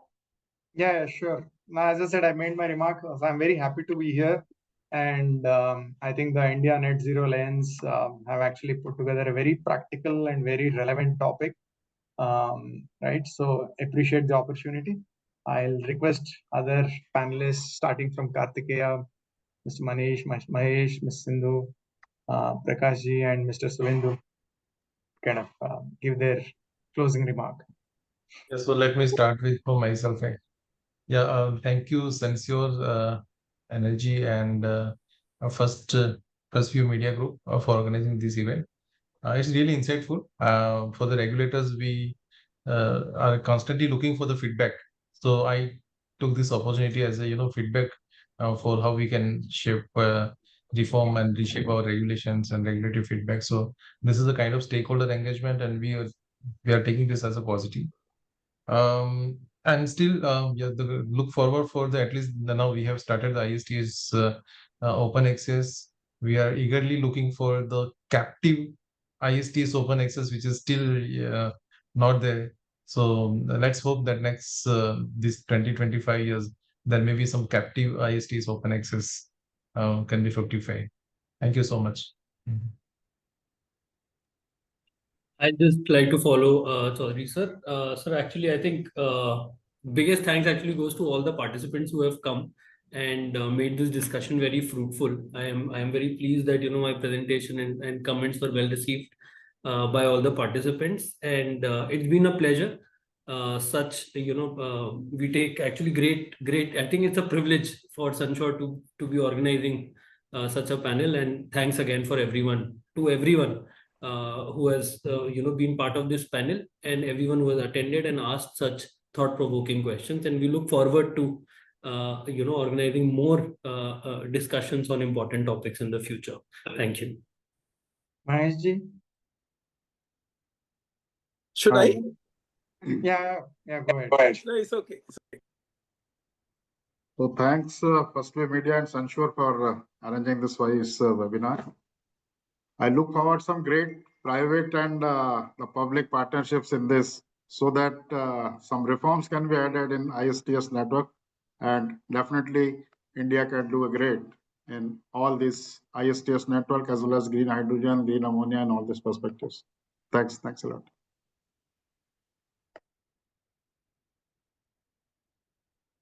Yeah. Please go next. Who is there? Mr. Garg. Yeah. Okay. Yes. Thank you all. And really, I enjoyed today's webinar. And I think Shruti, if she is there, I am an accidental panelist in this, because she ranked me as CEO CTU to join this webinar. But I gave her the number of Mr. Ashok Paul, the mobile number, but somehow she included me in this webinar. So thanks for that. And I can tell that ISTS is really important for meeting the RTC requirement, for meeting the green hydrogen requirements and all that. But strengthening of STU network, strengthening of states is also equally important if really we want to achieve net zero by 2070. Thank you. Thank you. And just a little thing I'll add, that we have to learn to live without waiver.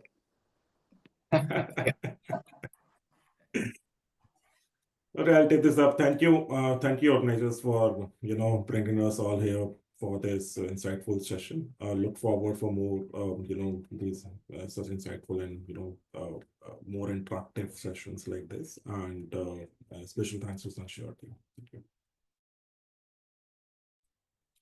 Thanks, Sunshore and First View, for giving me this opportunity in this forum, and this is a great panelist here and we have discussed I think most of the critical areas and almost all areas associated with ISTS and RE open access. And I have seen the good participation today. Around 200 plus people are there initially, and towards the end it was also 100 plus.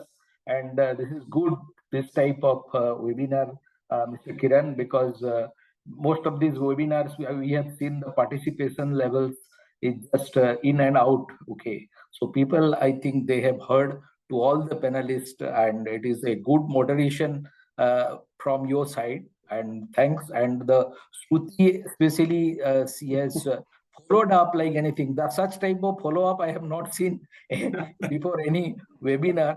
Her follow-up was so, I think consistently she was reminding each and everybody. So that is good, because everybody is busy, I understand. And from the busy schedule, keeping some time for this type of 2 hours long discussion, it is also not very common. That is good. And thank you all once again. Okay, I think we are all done. Geeta, back to you. Thank you so much, sir. And thank you so much for appreciating us, the organizers of this show. And, as we draw session to a close, a heartfelt thank you to all our speakers, our panelists, and our attendees for being a part of today's very, very enriching conversation. And special thank you to our partner, Sunshore Energy, for their continued support in advancing India's clean energy mission. We hope today's session sparks new ideas and collaborations as you shape your sustainability journey. So before we sign off, we invite you to join our dedicated breakout room for networking and further discussions with our partner, Sunshore representatives. Thank you once again and wish you a very, very productive year. Thank you. Thank you.